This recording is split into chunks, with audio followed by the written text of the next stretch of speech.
Okay, good morning, good afternoon, good evening, everybody. My name is Tan. I'm here with Lyngso, and this is another one of our Wednesday classes. And today we're going to be talking about flagstones. And Tony is the instructor from Redwood Landscapes. There are no PowerPoints today, no PDFs to share. It's sort of all hands-on, and it's just going to be sort of demonstration, DIY. Mini workshop here that Tony will be conducting. If you have any questions, feel free to type in via chat, and then we'll try to address those questions towards the end of the class. We should have plenty of time to address questions, I think, and we'll try to get to as many questions as we can. In the meantime, just hang tight. Some of the questions that you may ask may be addressed during the presentation, and if not, we'll address them at the end. And I think that's my spiel for the day. I'll turn it over to Tony, and welcome, Tony. Thank you, Ken. Hello, everybody worldwide, it appears. And I don't know how to say hello in other languages, but nonetheless, hello. First and foremost, with the COVID scariness that's going on, everyone should wear their masks, and there's no ifs, ands, or buts about that. However, I'm a glasses wearer, and I'm not going to wear my mask. It's all understood by Ken. The air is filtered in here. It's all very good. But out there, please do that. But I'm going to be bad and not wear my mask. You've been warned. Besides, that way you get to see my smile. I'm Tony Morales. Thank you very much for joining me.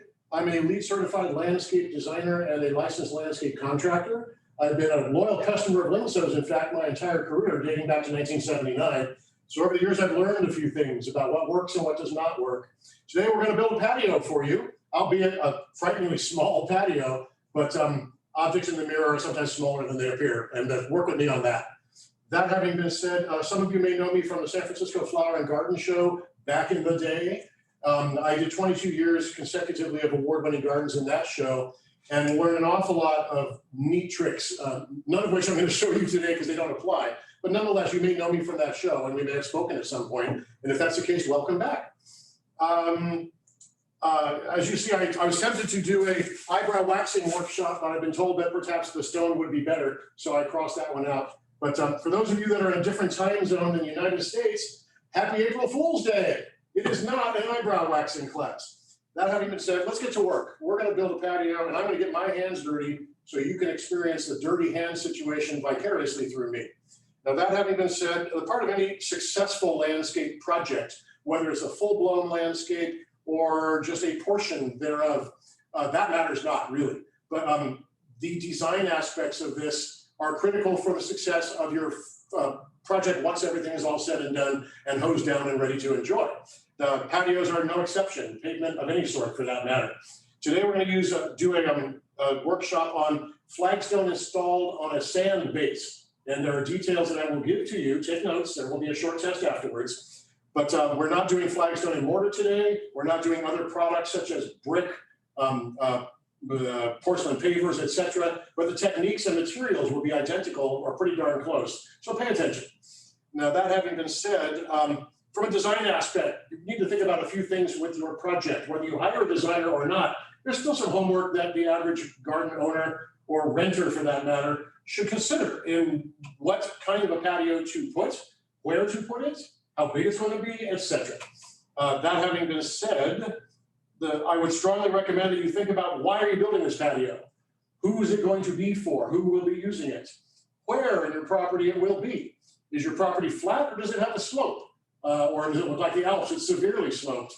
This style of patio with this means of installation and construction are best suited for land that is reasonably flat. Steeply sloping, not a good idea. It will, over time, become very unhappy, thus making you very unhappy. But again, if you have a designer you're working with, talk about these things with them. If you were the designer, then pay attention, especially good, because you're going to need to think about this stuff. Drainage and or the flow of water, if there is a flow of water to contend with, are all things you have to factor in. Wear and tear, whether you're underneath trees that make a mess, whether you're in the shade or the sun, all these things apply.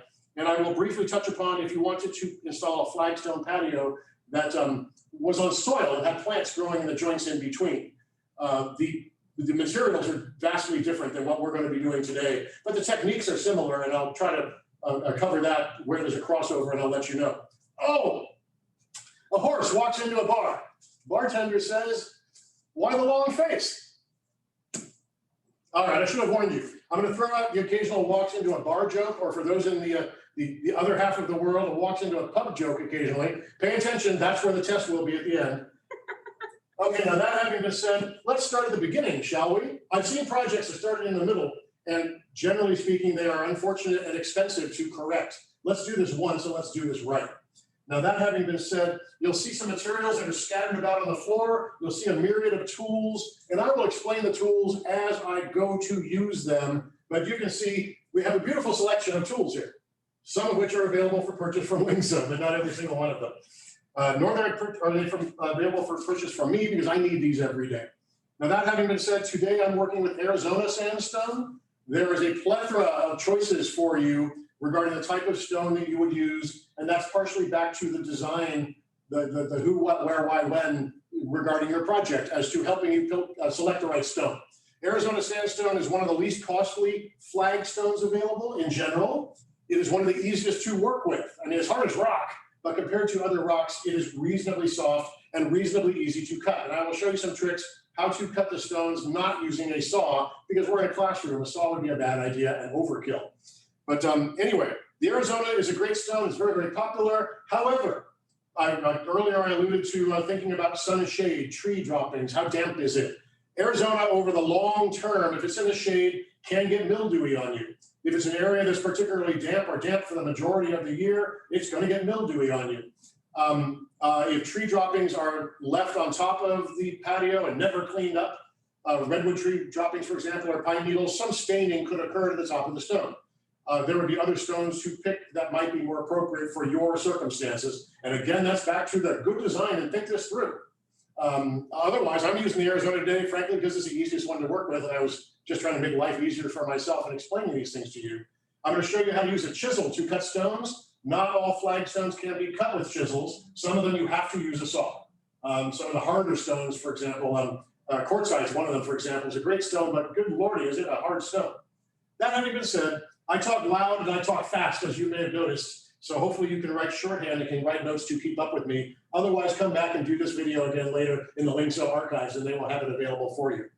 Now that having been said, I have cheated and pre-cut some of my stones to fit this, but I'm going to show you on some scrap pieces how to cut stone later. Right now, let's get this laid out. One of the things that you'll want to consider regarding your installation is edging material. The base rock, which I'll show you in a moment, that's what's down in the square right now, is an aggregate loose material. At least in California, it's made from recycled crushed concrete, actually. So it's earth-friendly in that regard. And it's a great product that is essential to a solid base underneath your patio.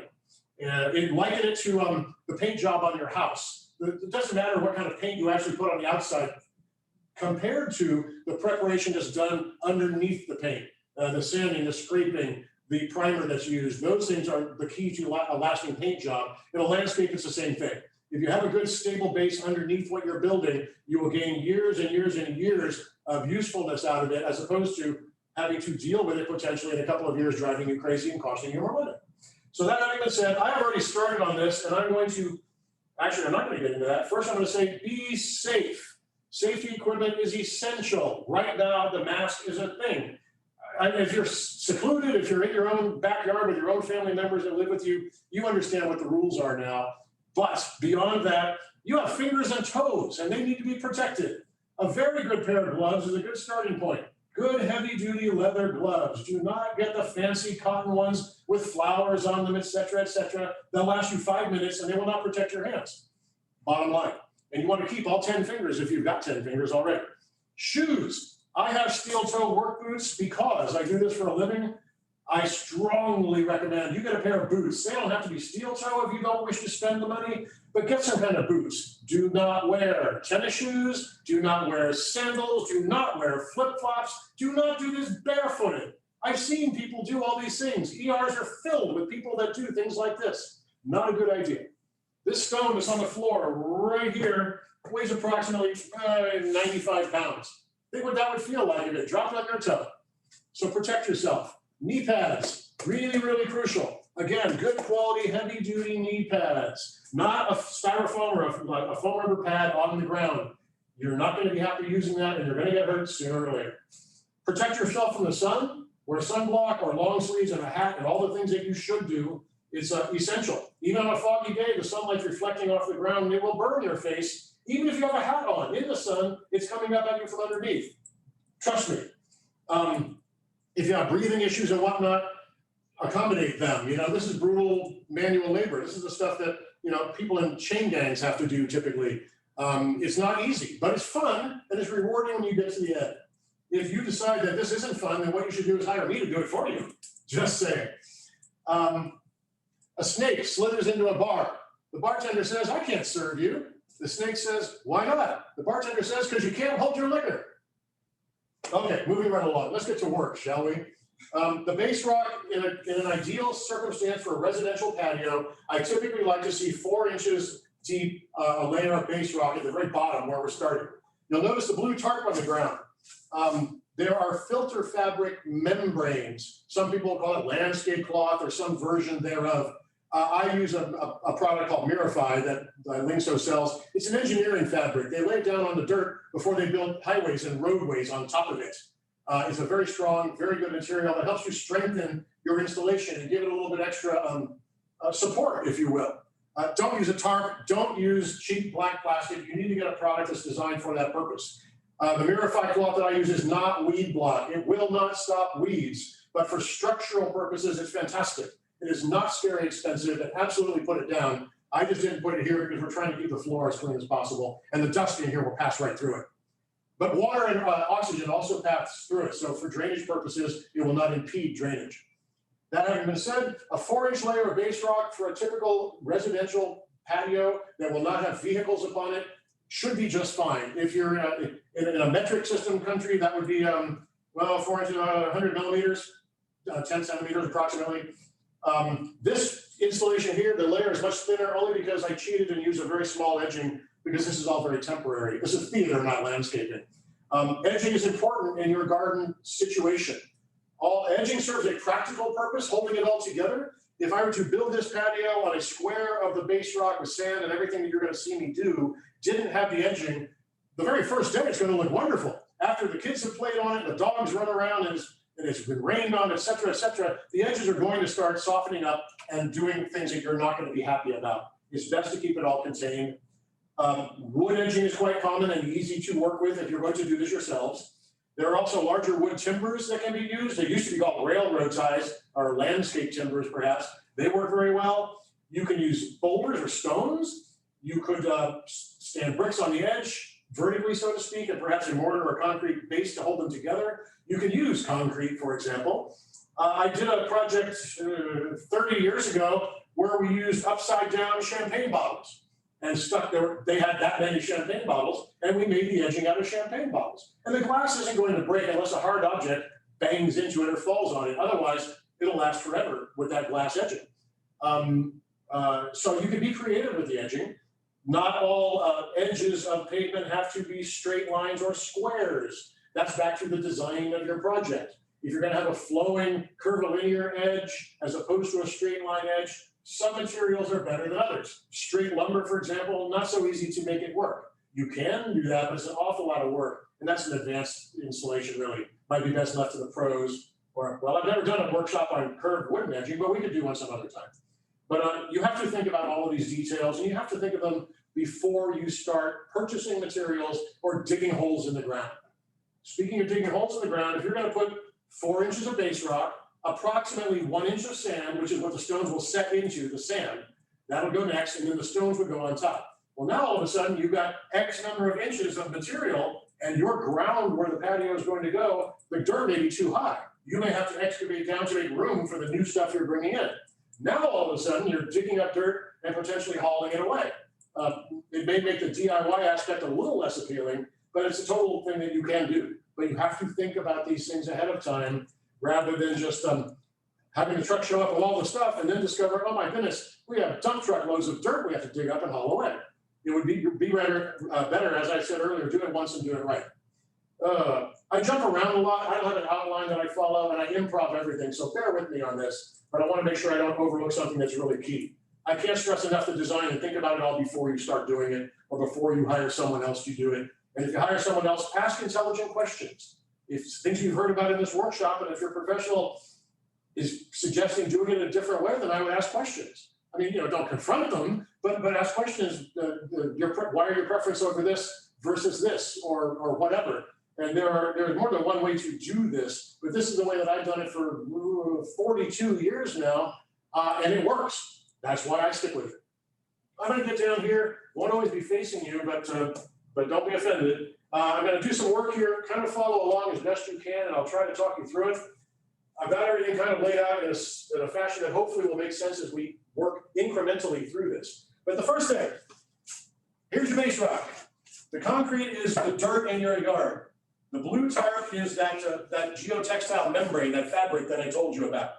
This would be your edging if it were in your yard. And here's your base rock. And ordinarily the base rock, they dump it out in your wheelbarrow or a shovel or whatever, and you've got a pile of base rock. How do you get it all level? I'm going to use what's called a screed board. And a screed board is essentially a piece of wood similar to this, or just like that, with boards that are sticking off the edges. And the reason for that is it will go like that. Now all of a sudden, I've got it's uniform, it's flat, it's smooth, it's done. And the measurement here represents the thickness of the stone and the sand that are going to go on top. So when I screed this off like this, it is putting the top of this at the level that will allow us to put our other stuff on top of there afterwards without it ending up way too high or way too low. Simple as that. I haven't screeded the whole thing so you can see me screeding it. This can be done with rakes, and I'll show you the rakes, and I'll explain to you benefits and disadvantages in a moment. But the screeding, it takes more than one drag of the board, and you may notice that sometimes there are areas that are low, put a little extra over in the low area, and continue. And you do that all the way until you're at the end. Now, assuming your patio isn't going to be a little 4-foot by 4-foot square like this one, the practices and principles are the same, the dimensions may change. Let's imagine that you're doing a straight walkway that may be X number of feet wide. It could be 100 feet wide, it could be 6 feet wide. 100 feet's ambitious, but this would be the same thing. You would make your screed board longer for a wider walkway. You'd have your edging in already, presumably, and these boards here would sit over the top of your edging, and off to the races you go. If your walkway is curved with a plastic lumber, for example, or a bender board, same principle. You can just drag this right over the top of it, and presto changeo, all of a sudden, with a minimum of effort, you're ready to go for the next phase. Unless, of course, you end up with extra base rock at the end like I did, in which case, you push off the side and just get it generally out of the way. And I'll be hopeful that that will not impede my working on this project in a moment. Okay, now you're thinking, great, we'll put some sand on there now. No, we're not gonna put some sand on there quite yet. Pardon me while I just keep myself on track for the time. Oh, we have tons of time. Excellent. We're going to talk about tools for a moment. If your area is larger, picture a patio, if you will, rather than a narrow walkway. The screed board thing only works to a certain extent. After that, it's not going to work so well. A typical heavy-duty garden rake, so you have a white background so you can see it, it's like duct tape. It's a very commonly used tool, and you would do just like you would think. If you're dragging large amounts of the rock around, you usually will use the teeth portion of the rake. If you're trying to smooth things down more like this, you use the smooth portion. The problem with using a rake like this in a large area is over a large space, and you rake and rake and rake, and it looks good to you. The reality is, I can almost guarantee you that the surface is going to actually be like this. There will be high spots and low spots. And then God said, let there be a grading rake. This is what a grading rake is. It's aluminum, it's not terribly heavy. It's a bigger version of that, really. However, the grading rake, it has a wider profile, if you will. As you drag it across the area that you carefully raked with the other rake, you will discover that it's riding up on some high spots, and there are other spots that are a little lower. And with this rake, it's so much better for raking it along and shaving down the high spots and filling in the low spots, so it's much more uniform and flat and smooth. If you were to do this raking with either tool, I recommend, at the very minimum, raking in intersecting directions in 90 degrees to each other rather than just raking in one direction. If You do it only in one direction, it's not going to be flat, simple as that. In a bigger patio, I don't even use a smaller rake, I use this one.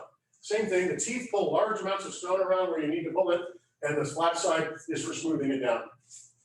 You can rent these at many rental yards, by the way. Otherwise, you buy one, I bought this decades ago, but maybe $80 or so, it's not a killer. But those are power decisions for you to make, what you buy, what you rent. Oh, you're wondering, put the sand on now, right, Tony? Nope. We need to compact this. This is loose. If you were to walk in this right now, it would leave footprints that would sink down a little bit. We need this base to become solid and stable, kind of like I was talking about painting your house. We need to get the base permanent. And that having been said, this is a hand tamper. For a small area, this is great. For a large area, you'll end up with arms the size of King Kong if you were to do this manually, but it can be done. Wouldn't be the first time I've done it. There's equipment you can rent. There's what's called a vibratory plate compactor. Rental yards will call it a Vibe plate. And it's this device, it's a big flat plate with a motor on top and a handle on it.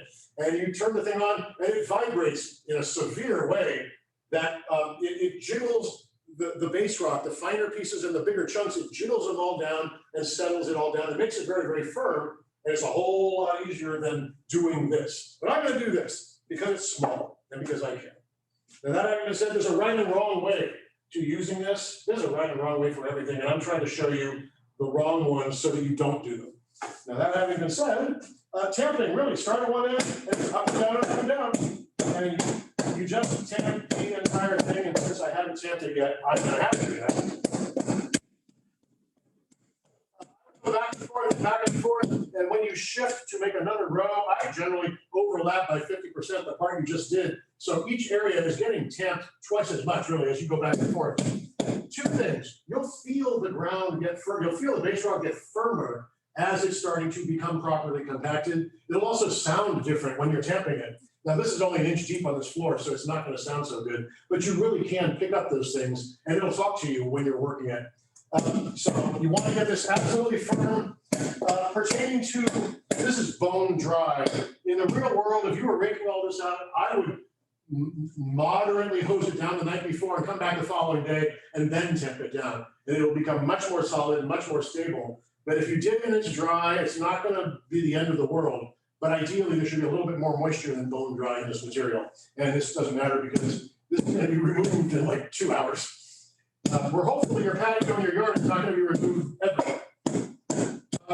While I'm doing this, because I do have to tamp this first, we need to think about drainage. Now, this patio is permeable, which means water will penetrate through it. It's not going to be like a colander in your kitchen sink where the water just runs through, but technically the water and moisture will penetrate through and end up in the ground and underneath. But larger volumes of water you might need to consider in your particular installation. What you can do then is make it that the top of your patio is not actually level, as in put a level on it and it's perfect. It is permeable, light to moderate rain in the average yard. You can have it be level, probably not have a problem. But if you live in an area or the topography of your land or the type of soil you have can create issues where we may want to have water going away rather than sitting, then you would be putting a slight slope. Now, there's some technical jargon regarding how much sloping is the right amount of sloping. Imagine that, actually my little level here, which you can't see, but one of the vials actually has little marks on it that indicate varying degrees of slope. So you just tilt it to the right amount of slope that you want, and the bubble ends up right at it, and it's super easy to figure it out. But generally speaking, I would say if you need to slope your patio or you have the slightest concern, or it would be prudent to give a certain degree of slope to your patio, at the very minimum, you would want to slope it away from your house or away from structures where you don't want to aim water at.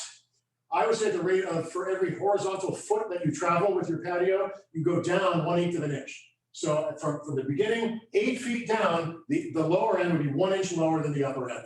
You can go more than that, 1/4 inch, over 1 inch every 4 feet or 1/4 inch slope is better.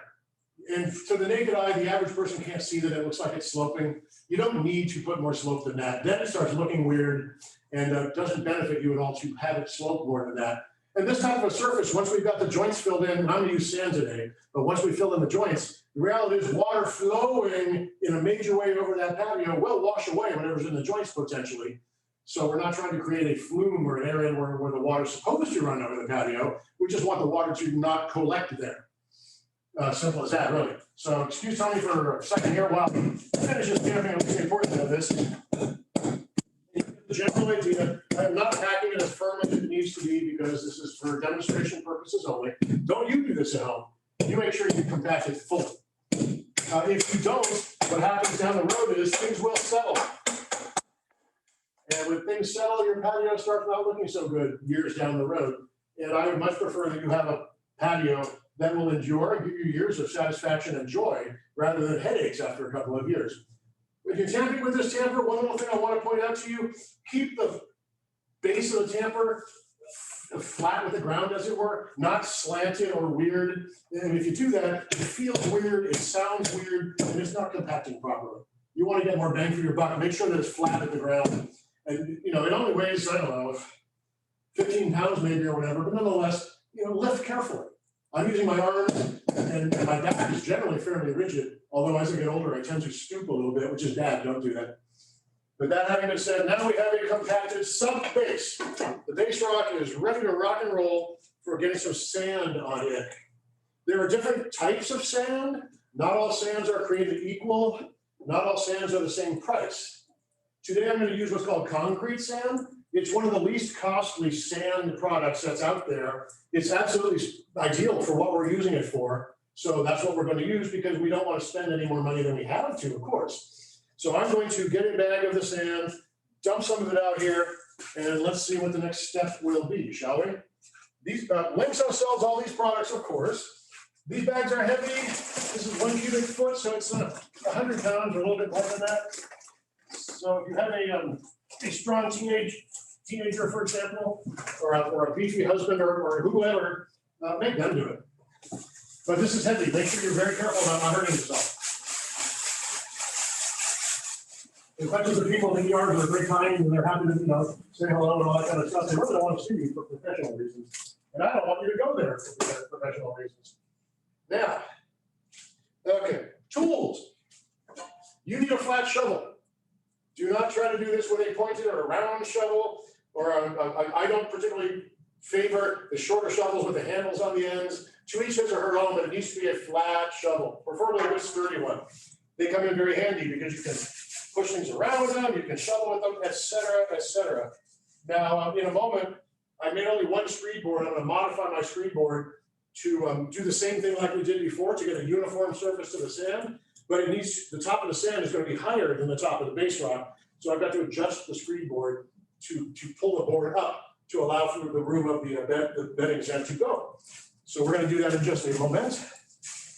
But first things first. Charles Dickens walks into a bar, orders a martini. The bartender says, Oliver Twist. Anyway, you were warned before. We're going to get letters. Okay, anyway, so as you can see, the shovel, I'm just trying to get approximately the right amount of sand. If you dump a big old pile and you put the screed board to try to move it, you're going to be hating Tony for having not warned you, don't do it that way. You're just pushing around all that extra weight needlessly. And you may end up developing great arm strength, but it's a real pain to do that. I don't advocate that you do that. I say the hard part should be for somebody else to do, not you. Maybe I think they're the most popular opinion, but that's the way I see it. Okay, that's approximately where we're putting it right below. Bear with me for a moment. I'll be right back. Okay, here we go. Now, the screed board, the whole idea is the amount of board that sticks down will produce the top surface that you're trying to create. So you have to do a little bit of math. How thick is your base rock? How thick is your sand? How thick are the stones? And all those things factor into how much board is supposed to stick down below the surface, which is the top of your edging for all intents and purposes. So I've got 1.5 inch thick stones. So I'm going to adjust this so that when I scrape it through here, the top of the sand will be 1.5 inches below the top of the edging. In theory, we can put the stones right in there and they should fit like they were made for it. The reality is, I'll show you when we set this, it never works out that way. but we gotta start out cautiously optimistic that we can make it work. So bear with me for a moment while I do a little carpentry.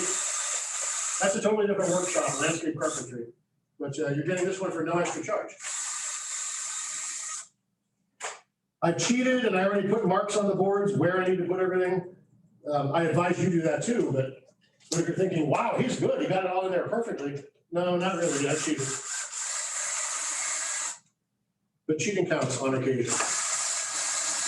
If any kids are listening, no, it's not okay to cheat. Don't ever cheat. Do your own homework. Don't let the dog eat it.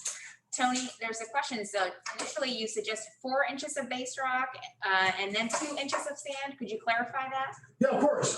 For an average residential installation that won't have vehicular traffic or doesn't have strange boggy soil or some kind of a problem, 4 inches of base rock is the minimum that I would use. More base rock is better, but not essential. 2 inches of sand is too much sand.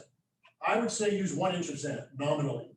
3/4 inch would be fine. 1 inch is good.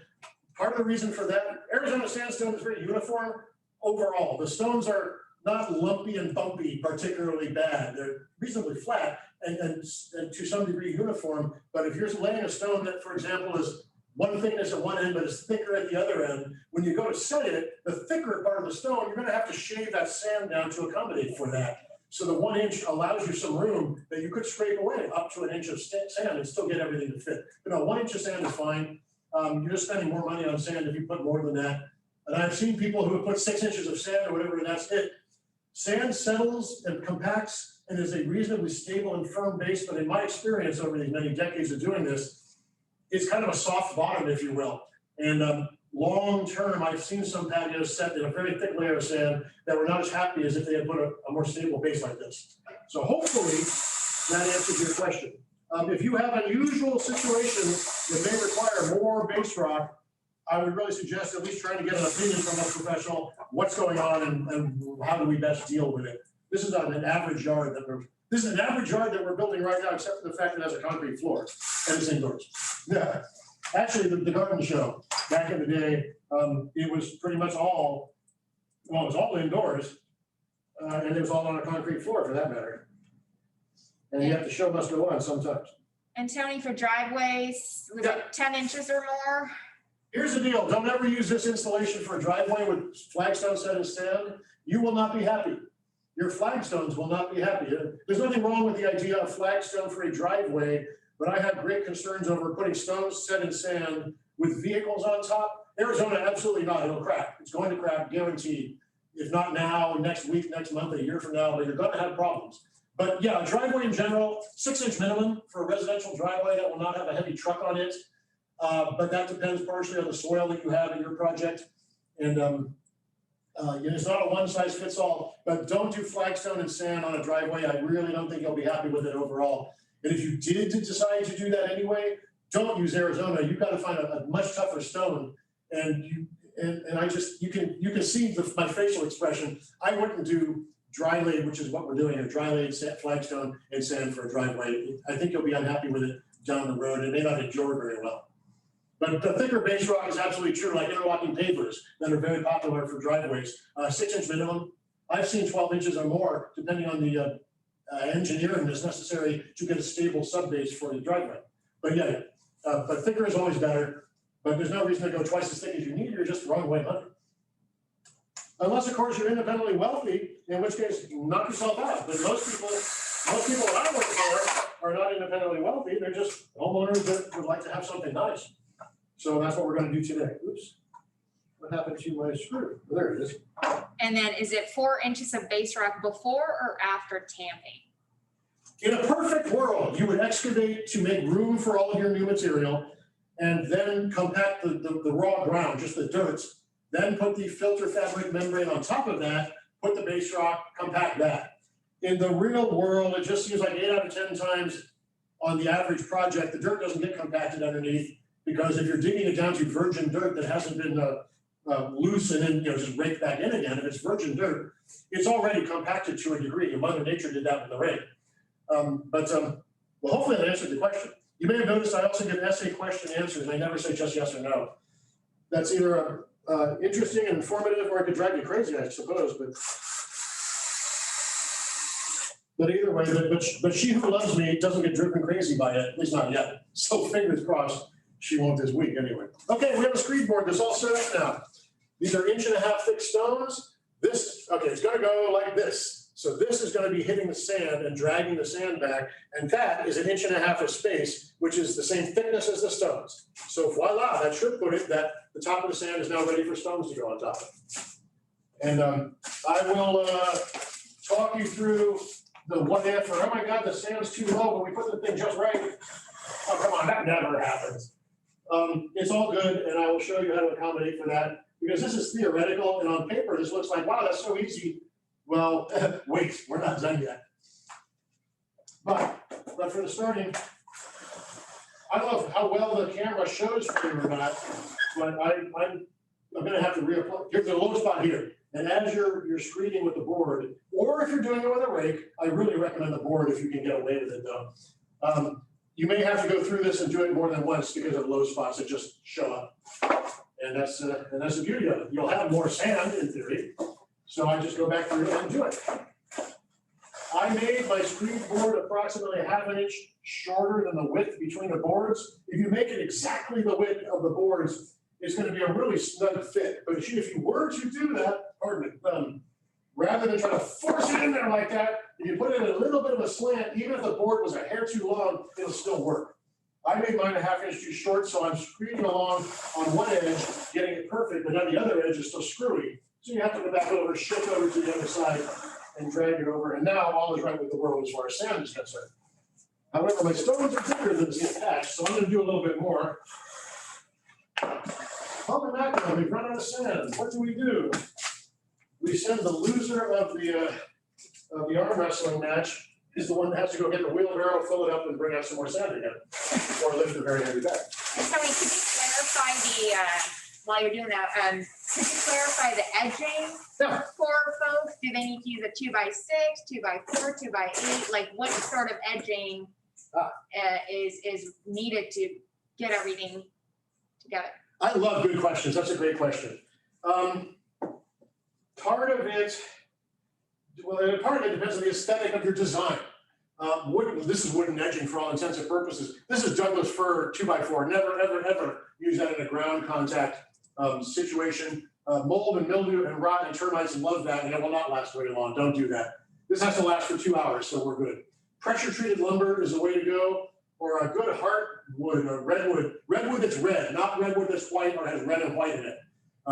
Will also have a decay resistant property to it. Partly depends on what part of the country you're from, frankly, but out here, redwood's all over the place. And those will endure. Pressure treated will last longer than redwood generally. 2x6, 2x4, partly depends on how thick is your patio gonna be. This patio today, on paper, is 1.5 inches for the stone, plus 1 inch for the sand, that's 2.5 inches, plus 4 inches of base rock is 6.5 inches. 2x6 measures out to 5.5 inches.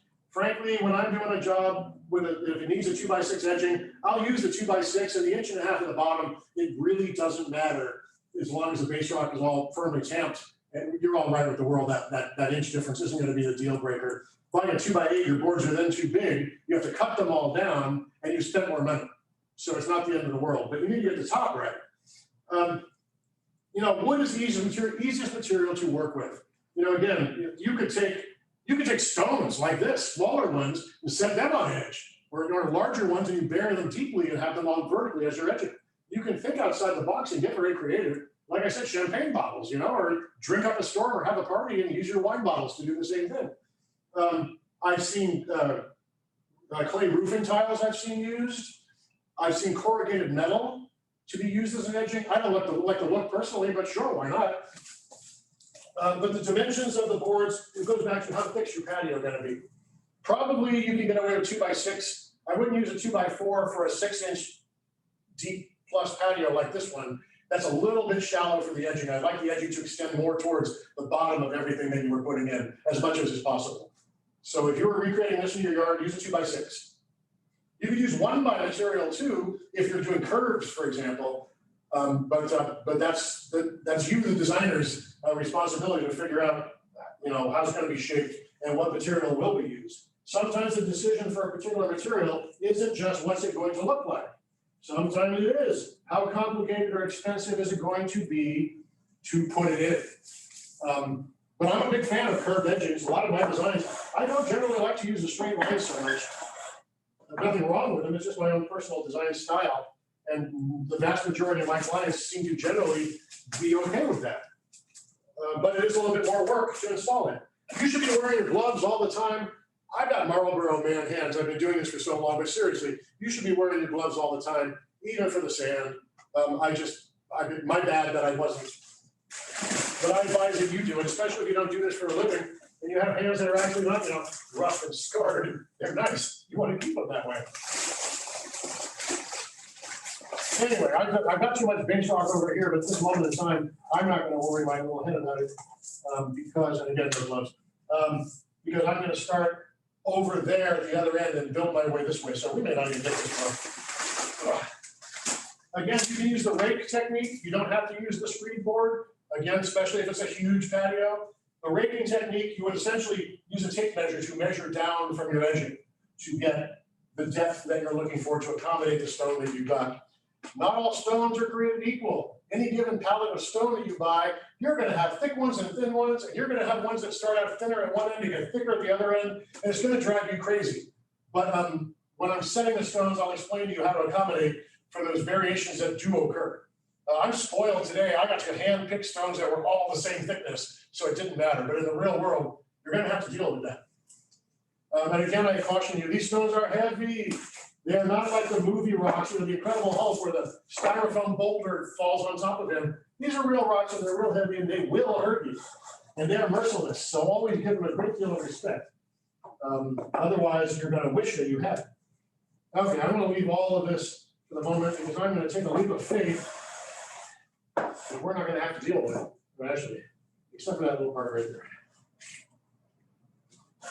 If for some reason you're scraping around like I almost did, and you got a chunk of the base rock and it ends up in your sand or whatever, take it out and fix it all so that it's just sand. Otherwise, things can get a little weird. Not in a catastrophic way, but just things can get a little weird. All right, that's good enough. Sometimes good enough is all it has to be, really. I can tell you horror stories about the garden show where it started out on paper that it was supposed to be picture perfect, and it ended up being good enough.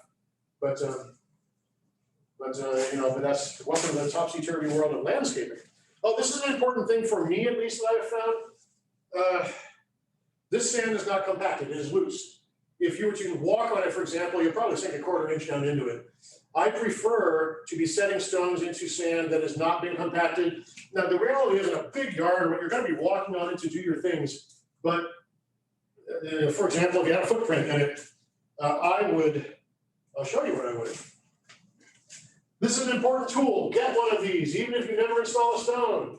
That's called a Brickmason's hammer. It looks like a little pick, or some people would call it a mattock for your garden. It's got like a chiseled blade on the end of it, so to speak. Everybody should have one of these. You don't just use them for stone work. I use them for pulling weeds, for planting plants. It's a back scratcher. It's all kinds of things. Don't use it as a fly swatter. Brickmason's hammer. I call it a Smurf hammer because 30 years ago, a worker of mine had a child and there was Smurfs were popular and it had a blue handle. So he started calling it a Smurf hammer, and I still do. Don't go to Home Depot and ask for a Smurf hammer. They will call security on you. But Brickmason's hammer, you absolutely want this. Do not get the one with a point on the end that looks like a dental pick on steroids. Don't get that. Get this one. I don't know if this camera will zoom in or not. Mine used to have a nice sharp chisel edge on it. It doesn't matter. It's completely blunt. It's completely rounded off now. It's really messed up. And for the stone work, you don't need it sharp. The sharp only lasts for a dozen hits before it's already getting flattened out. It's the sharpness of the edge is not important for stonework. In fact, it's an impediment more than a help. Just FYI, that's why my hammer looks completely trashed. Because it is. Okay, but you're going to use this stone a lot. And I'm going to show you how, and I'm going to explain to you why. Of course, in my brilliance, I should have cut this stone into 2 pieces, but I thought, no, I better show them how to do one heavy one too. If you're able-bodied, you can lift this. If you're not, get help. I strongly recommend it. As I said, I don't know, 90, 95 pounds probably. It is doable. I've not selected these stones to fill in the entire box. I'm just kind of showing you, and you can use your imaginations.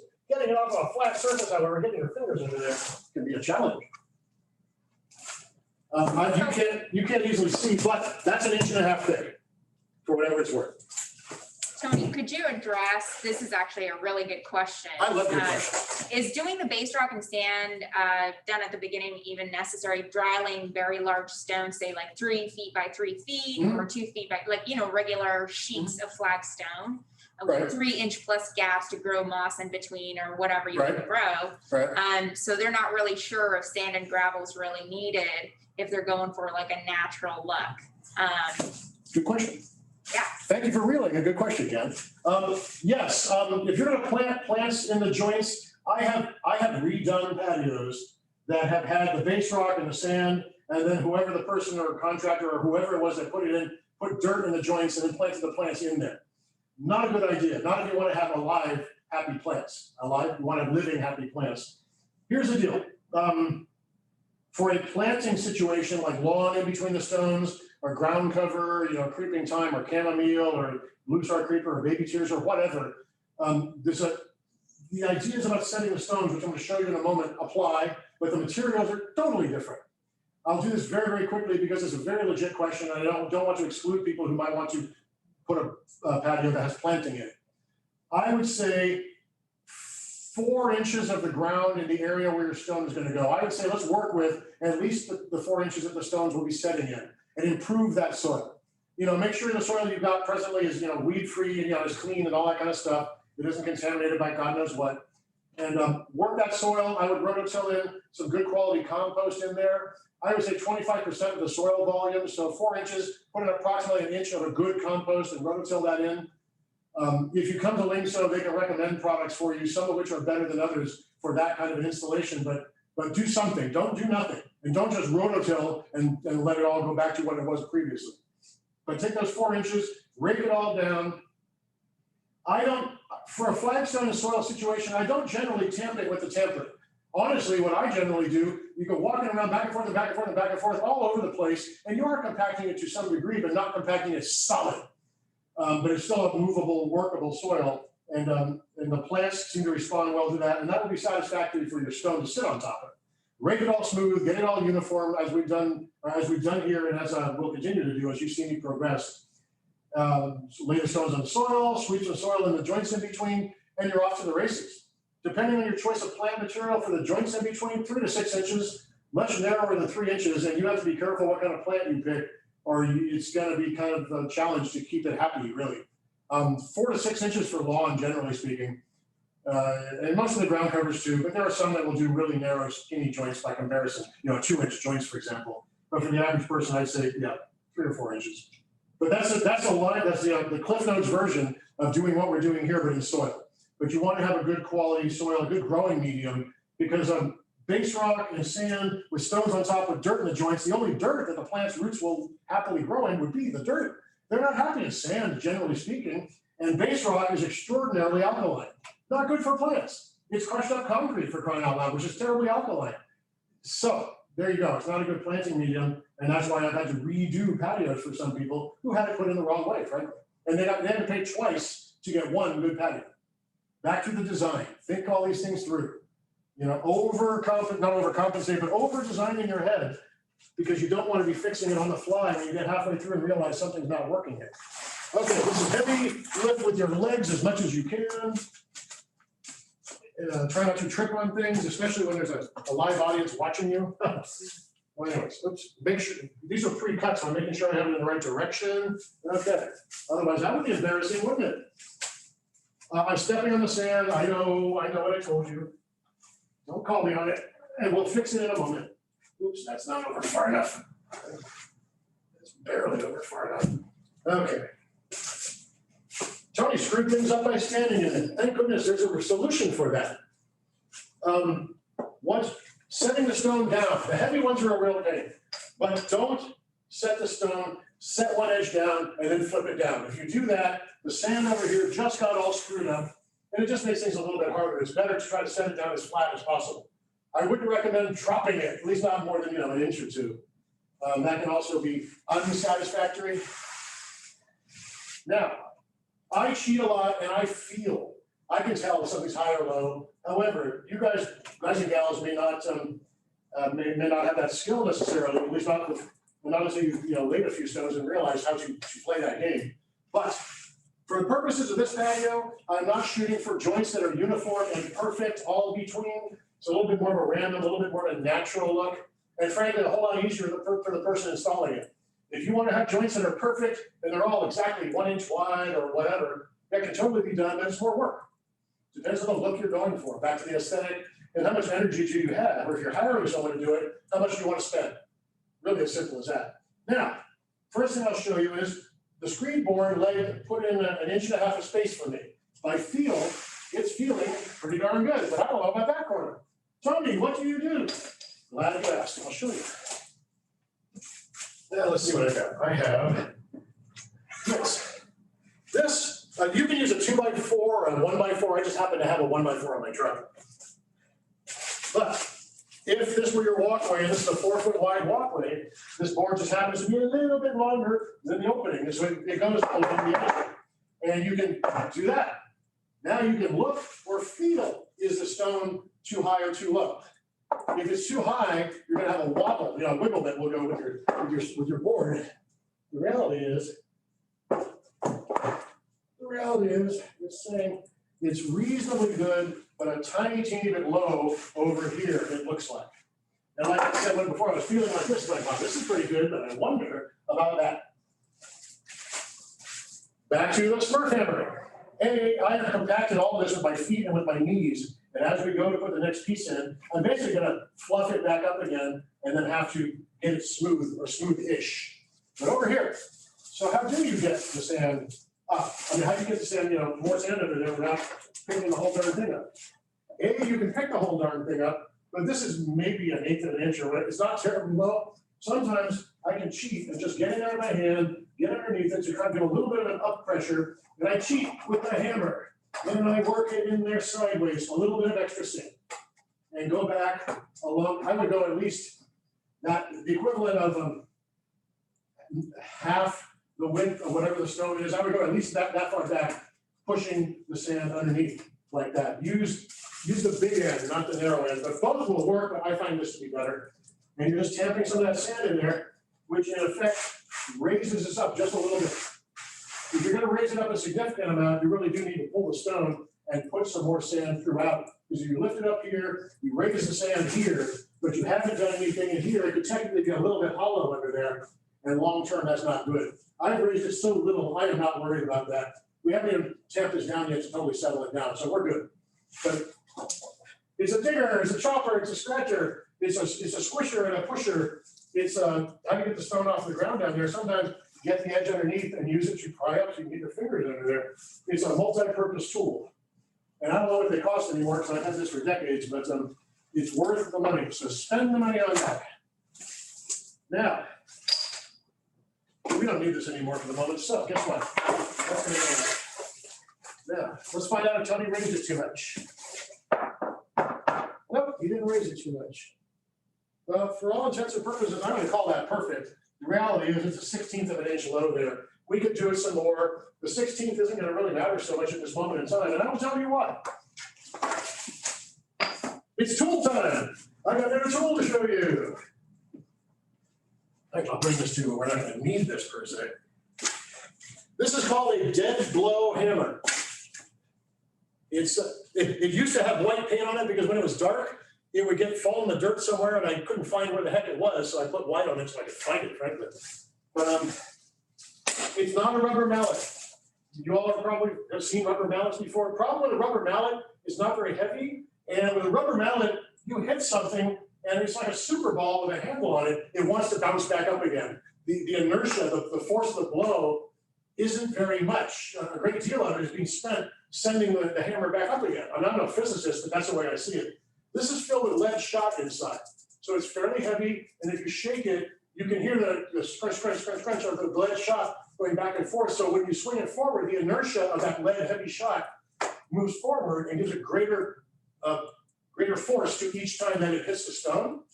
It's like a very hard rubber. It's not as hard as a metal hammer would be, but it gives what's called a dead blow. You get a lot of force without a jarring impact like steel would do. And a whole lot better than a rubber mallet. Rubber mallet, you can whack as hard as you want to try to get the stone to settle down, and it's just gonna bounce back harder and not help the stone at all. So what I use is a drill hammer. And what we want to do is, this sand was uncompacted, if you recall correctly. And I've messed it all up here, but underneath there was still virgin, not settled down sand. And we don't want it settled down, or we want it to all be uniform, so that when we finally get this thing to settle down with the hammer, it settles down evenly. Otherwise, you're gonna settle it all down and find out, geez, this end over here ended up too low and everything else is perfect. Well, guess what? You gotta pull it up and start over again. And you're gonna do a lot of that. It's gonna be trial and error, but you'll learn from your mistakes. Just try not to repeat them. I'll give you permission to make them, but don't repeat them. Anyway, so you take the dead blow hammer, you do not wail on it like there's no tomorrow, nor do you do this, because you're not gonna break the stone unless you picked a stone that already had a crack in it, or the stone was too thin, and I'll do that one in a moment, the thickness of stone thing. But right now, all I wanna do, again, it looks like, wow, it's not really hitting very hard, it's not gonna do anything. There's this I don't know, 3 or 4 pounds of lead shot in here. It puts a heavier blow than you would think. Don't just do one end and then the other end, because if you do that, that end just went too low and it's trying to make this one pop up. And it ends up creating a mound, almost a little minuscule mound in the center, and it just gets weird. So you want to be fairly uniform throughout. And also do not just hit it in the middle and go to town on it, or you're going to end up with 6 different pieces of stone eventually as they all break and fall apart. If you overdo it. So less is more. And actually, I can feel it, and again, you'll hear it. If you're whacking a stone down and trying to get it settled down, when it first starts out, it'll be a lighter sounding sound. It sounds thumpier, for lack of a better term, when it's starting to settle in and become happy, kind of like the tamper. You'll hear it, and it'll let you know. At least it lets me know, but I can also be hearing things I don't. Stone breaks sometimes, especially in Arizona, can tend to do that. So this little corner fell off. It's not the end of the world because we're not doing precision joints on this particular stone. So really, it doesn't matter. It's gonna happen. Breakage happens. And it'll drive you nuts, but just step back from the ledge and it'll be just fine, trust me. That's back to the garden show. Some of those setups, when the worst possible thing happened at the worst possible time, take a breath and find a way to make it work, and it'll work. Okay, that piece is in, as far as I'm concerned. I put the board across already, which suggested that it's as it should be. Guess what? We're gonna put another stone. But, good God, the sand is all messed up. What idiot went and did that? Guess it.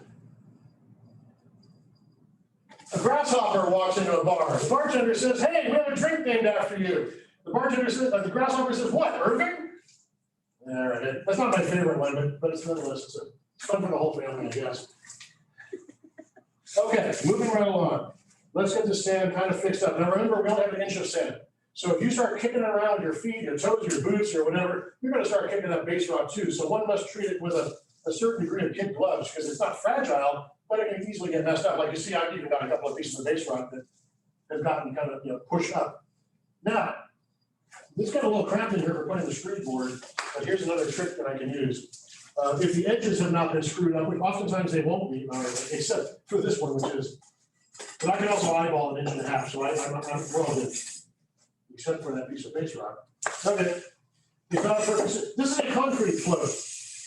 So you see guys out there doing the concrete, these are the kind of things they're using. I would use one if you're gonna have a float for doing this. This is good for fixing a spot that's all screwed up, but everywhere else is still good. You can just get it all and look at it and go, yeah, that looks like it is where it belongs. I couldn't find my wood float this morning. This is a magnesium float.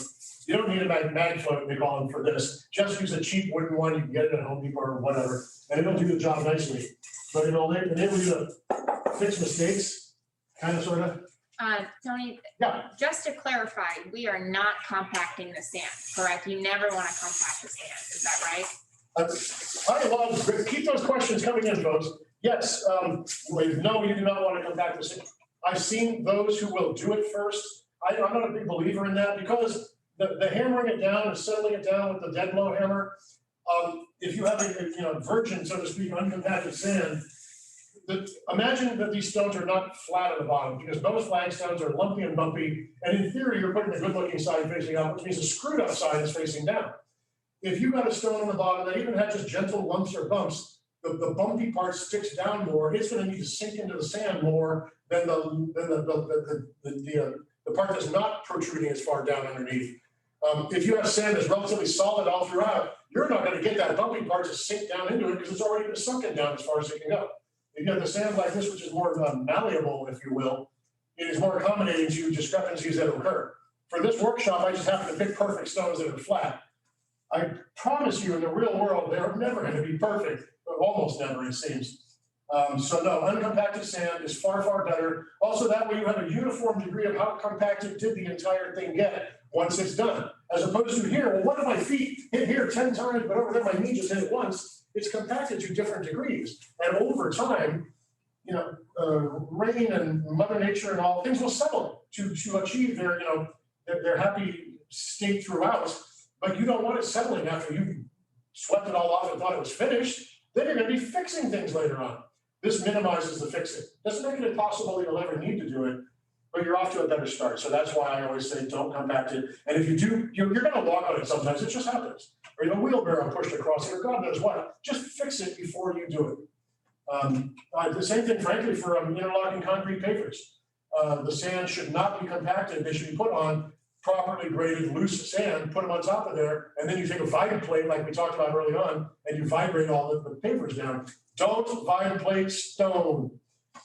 It will crack the stones. It could break the stones big time, or just create various cracks. Especially in Arizona, the edges and stuff. You'll see a lot of edges that you're vibe plating. The edges are all starting to flake off and just do screwy things. And also, you'll scratch the top of the stone. You may have ungodly scratches that aren't going to erase or easily or at all. So I prefer the method that we're using here. You get a vibe plate that has like a neoprene pad that's built into the top of it. I still don't want to use the vibe plate to compact this, but they do exist. I've never tried one that way because I'm very leery about creating problems. But the scratching would no longer be an issue if you have a pad on top of the vibe plate. But just FYI. Even as a large patio still, I would do one stone at a time and I would get it right. And I'm going to put the next stone and show you why you need to do it one stone at a time. And Tony, there's just to clarify one more thing is I know you used a dead blow hammer to just sort of level out the flagstone there. And one of the suggestions was, why can't you just put like maybe a thick towel over the flagstone and use a tamper to tamp the stone instead of a dead blow hammer? Oh, you mean the hand tamper, for example? Yeah. That's a very good question. I've never tried doing it that way. But here's one of the things that would concern me. The towel, so you're not scratching the stone or marring its surface, is very smart. That's a very good way to play that. I would still have concerns if for no other reason the tamper, again, if you hold the tamper so that its flat surface is parallel to the surface that you're tamping, is great. But I kind of showed you when you have it askew or crooked or weird, strange things can start happening. And I'll be honest with you, I like to do it this way because I'm up close and personal with the stone. And I'm working it, and I'm tamping it, and believe me, if there's another stone here already and I'm getting it adjacent to and all that, I'm doing this and I've got my hand there, and just to get it a custom fit, each stone has to coexist peacefully with the things that are next to it, whether it's edging, whether it's another stone, whether it's the threshold of the door of your house, which needs to be X number of inches away from it or whatever. But yes, you could do that. I don't see any harm other than if it was a fragile stone or thin stones, you have less control over the amount of force that's being applied or where it's being applied to with that kind of a tamper. It's the bull in the china shop kind of thing. And this has a little more finesse, I think, but it's still got brute force with it. I just know this is the way I've done it for all these years because I found what works. And if something works, I'm not inclined to generally change it. But I can't tell you don't do it. I say give it a try for yourself and see what happens, and let me know. If my clients are paying me to do this, then I'd rather just do it once and do it right, and not potentially have just broken that stone that I spent an hour and a half cutting to get it just right. Breaks happen, don't get me wrong, but you want to avoid those if you can. I'm going to set another piece right now so that actually I'm going to put a little. No, that's not that big of a piece. I want to set another piece right now. Okay, to show you one stone adjacent to the other stone, and my whole thing about custom fitting or getting it all together with my hand and tamping and all that kind of stuff. And I'll show you, this is the method of running madness. Here's something important I was just gonna say, and it went right out of my head. I'll think of it later. It had nothing to do with the joke, although you're overdue for one thing, so we can wait for a moment. Oh, the thickness of stones. Earlier, I told you, these are 1.5 inches. On a given pallet, you're not gonna get all of them 1.5 inches. Flagstone in soil, I generally would say 1.5 inches thick or 1.25 inches. Do not use 1 inch thick stones. Do not ever use 3/4 inch thick stones. I don't care what kind of stone it is in general. You're gonna have problems. Hey, I need to teach you how to trim a stone already. I was gonna do that later. Yeah, all right. I really did cut these based on the dimensions of the square, and it didn't quite work out that way. We're gonna shift forward and show you how to trim a stone because I need to trim a stone. You can use, people will mark stone with lumber crayons, with pencils, with Sharpie pens. Sharpie pen will work, but they don't last very long. For Arizona, it just so happens you can drag a line with a chisel or with a hammer or whatever, and it leaves like a little light scratch mark. And I'll use that as my line just to see where I need to cut. And no, I'm not, oh my God, you're gonna make the stone terrible, blah, blah, blah. No, that's not a cause for concern at all. And you'll see why in a moment. And I'll also show you, well, you just set the stone down at a slant. Now it's all screwed up there in the sand. Let's fix that too. That's a good way to teach you guys. I'll do some screwed up things to show you how to fix it. I'm going to show you some cutting techniques and tricks and whatever on these other scrap stones later. Right now, we got a patio to build. So let's try to orient this so you can see what the heck is Tony doing. All right, gotta find my, oh, there it is, my chisel. I'll get to these tools and things later. I haven't forgotten. Mason's hammer, stone chisel. They come in different widths. Get a white background if I can. This one's 1.5 inches. They've been, generally speaking, 1 inch, 1.5 inches, 2 inch. I like the 1.5 inches. The 1 inch is too narrow, in my opinion, for most anything that we're going to do for work of this type. They also make 4 inch wide for brick, too wide for the stone. I'm not happy using the 4 inch. I like the 1.5 inches. Now, a wise, sensible person will wear eye protection at this juncture in time. I sweat a lot, and I wear glasses. I'll be fog-free for 10 seconds. I can't do it. So I've got my shatter-resistant glasses on, and I've managed all these decades, but still, wear eye protection if you can. I've done the face shield thing too. Geez, the perspiration starts running down and gets on my glasses. It doesn't matter, but that's why I'm not doing it, but I advise you to do it. If you can see the line that I've drawn, you may or may not, it's really, really faint, but it's just a straight line that I've drawn here. And there's a couple of ways you can actually trim this stone back, but I'm going to do the one that I think is the safest. For what it's worth, if you're going to be cutting stones, I prefer to do it on firm, relatively flat, firm ground, or even on some base rock that's been graded fairly smoothly, and do it on that rather than on your concrete driveway or a hard surface. Because if the stones are not perfect on their undersides, you can get a wobble factor. This one wobbles just a little bit because the stone isn't perfectly flat. And wobbles in stones or whatever, and you're trying to chisel something, can cause you to have a disastrous experience that will not go the way you wanted it to. So I'm feeling lucky, so we're going to give it a try. And if that doesn't work, we're going to be very flexible about what the joint looks like because we don't have time to totally start over another stone. Tracing the general line, whether it's a Sharpie pen line or whatever, but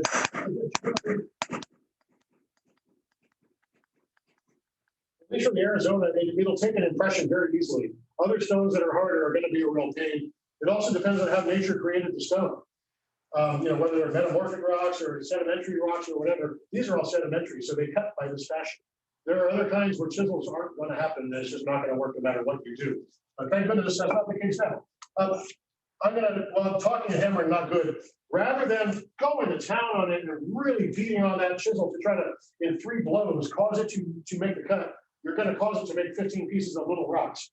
A lot of light tap, back and forth and back and forth and back and forth. That's the way to do it. So I'll try to talk through this, but that's what I got to do right now is just back and forth with moderate to light tap.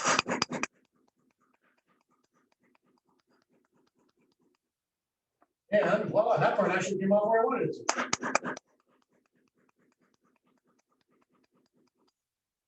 So that one. The outside corner kind of parts, if it's going to do something bad on you, it's going to do it there usually, and part of that will come off. It just happens, and we're going to try, fingers crossed, to do that.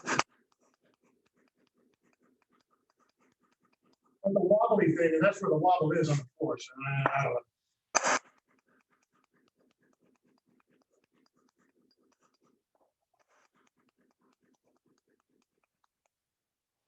Voila!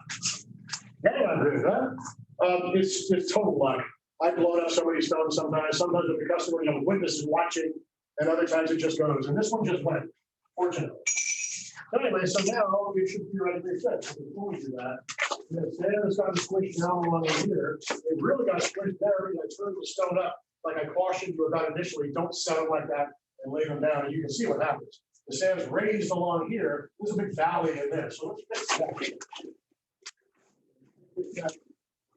We'll be a far happier stone if we just give you that the steps here.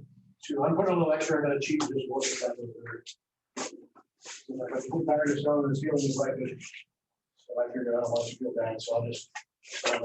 And again, I do a lot of this by rote or just by muscle memory. So the Screed Board, I would say if you didn't have that pile there, get in, use the Screed Board and do it. But I can visualize it and eyeball it and get it good enough just by using the foil. So that's what I'm going to do. If I was doing your project, you'd see me doing this trick rather than screaming it every blessed time. It is not necessarily required. Well, fingers crossed that will be close. I'm going to show you how to cut curves too. On these scrap pieces, we'll make an ellipse or a circle or something or another. And try to remember which way your stone was facing, because I've gotten out there before and going, oh, God, which way? Oh, no. And I've done that before. Okay. It's not very graceful watching me pick these things up, but I really am trying to lift with my legs, not with my back. Fortunately, even after all these years of doing this, sometimes your back just looks like it's not in the right position, but there's no way around it. But you'll notice I really do have this centered with my core, and I'm trying to bring it down like that, as opposed to going like this with it. If you got two people, so much better. Now, hopefully, it's reasonably close in height.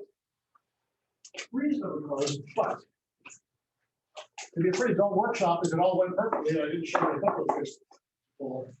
So again, check with the straight edge. Make sure the board you use is straight. Eyeball along the edge and make sure it doesn't look like the letter, the letter C or spaghetti shape or God knows what. It should be straight. Otherwise, you're really wasting your time using it as a reference at all. All right. I do the field trick, but you can also use a shorter piece.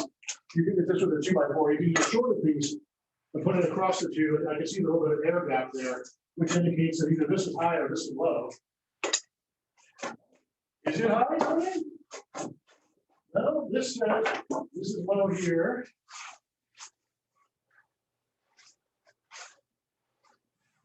It looks like we're a tiny bit lower here and either based on my feel of it and the way I was looking with the board across the top.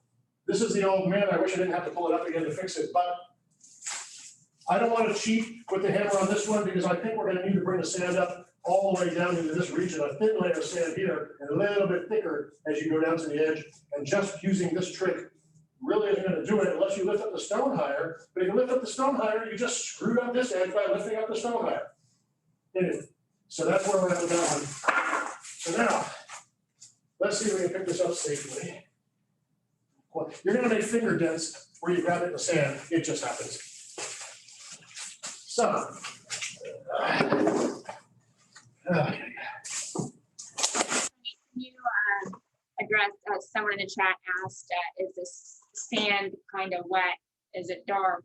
So I know sand kind of changes seasonally depending on the weather. It can be wet or dry. Right. So what's your take on the moisture level of this setting sand?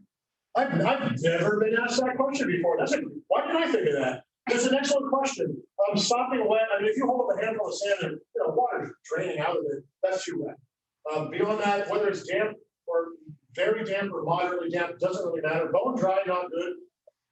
It just happens that out of the pile of Lyngso today, this is fairly damp, but in the center of the pile, I mean, we had rain a few days back, even though we had a terrible drought, and it just happens to be damp. This is not a problem.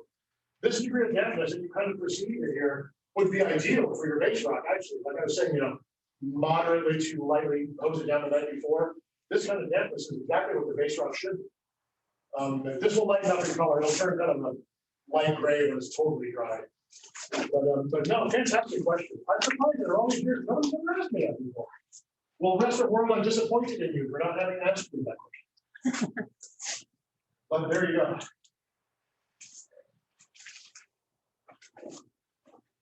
A bear walks into a bar, walks up to the bartender, says, "Give me a gin and tonic." Bartender says, "Why the big paws?" Oh God, he's a bear, he has big paws. All right, forget it. You just stand there and watch, and I'll just continue doing this. Yeah, it might be this. Oftentimes I'm working out somebody's yard all by myself. And if I'm left unsupervised, God help us all, so there is that. You can just see, there's nothing scientific. Sprinkle a little sand in areas. It's almost square stone almost. And I'm almost sprinkling the sand in this triangular shaped area that looked like I had to come up a little bit. Because for all intents and purposes, that's what I'm thinking it's going to be. I would still kind of smooth it off a little bit so you don't have a mini pile of new sand and an area that was lower. We have a certain degree of uniformity. I tried to do that. And also, the additional sand in theory was going to be a little thicker along here and then taper thinner and thinner as we got to the middle and get to a point where there's no additional sand that actually got put in at all. And this kind of stuff, this kind of treatment, helps to accommodate that kind of installation. And you don't need to leave these in the sand. They're just junk. They wouldn't hurt anything if they were left in the sand, little bits, but I prefer to kind of try to keep them out. But it's not a black and white on that one. Tony, I think folks are having a bit of a difficulty hearing us. Can everyone hear us okay now? If so, just sound check. Yeah, sound check. And the Verizon guy. Very difficult to understand. Okay. How about if I talk louder like this? Oh, the sound cuts out when you're hammering. Well, It makes sense because it's sort of muffled when you're over there kind of working and talking at the same time. Okay. Yeah, the mic's over there in the next county, so yeah, I'll work on it. No, thank you for letting me know. I talk to the back of the room, so I'm good with that. But again, I'm talking to the ground and the mic is over there, so fair enough. I will talk louder and do the best I can to make sure you catch all of this. Otherwise, it's not pointless, but otherwise it's really difficult to learn if all you're doing is watching with no explanation. I got you. So here's the question, Tony, while you're doing that. How far apart do you space each of these flagstones? Aha. Well, if you're the designer of your project, you get to make that determination. It's largely aesthetic, really. The stones are not holding each other together. Clearly they're not touching. This isn't a structural thing. And the stones are wildly variable in how wide and narrow they are with this particular installation. In the average landscape situation for a patio like this, where the joints don't have to be completely uniform, they can be a little wild and crazy. I would shoot for 1 to 2 inches in a perfect world. It just happens that my fingers, it's a 3/4 inch, 1/2 inch, 1 inch per joint on my index finger. So I do it by feel a lot. If it's a little narrower, like this one is only a 1/2 inch. But over here, that's 1.25 inches right there. It's really aesthetic from the standpoint of how proper is the installation. It's all good. I would not go bigger than 4 inches for a joint, typically speaking. If you're going to do a minimum of cutting of your stones, or try to keep it to a minimum, the places where you're going to get weird triangular joints are always going to be the intersections, and you can end up like I've got a long thin triangle over there, and technically that's a triangle, and you get another piece over here, and it's a perfect square, and it fits perfectly, but it only went up to that kind of stuff. If you don't mind the look of it, it can be a 6-inch triangle or whatever, you'll live. I prefer not to do it that way.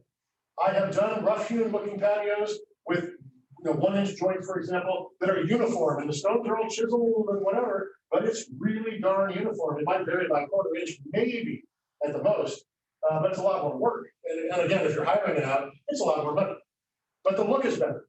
But if you design a patio that the aesthetic of it, the wild and crazy, or the a little bit more random works, it's easier to do, and it saves you a few bucks if you're hiring it out. It saves you a headache if you're doing it yourself, if you don't mind the occasional random, a little bit stranger looking joints. If you're planting it, especially, You know, if this was sand in the joints, for example, and the stone comes along here, and we have this weird triangle instead of a big old hole.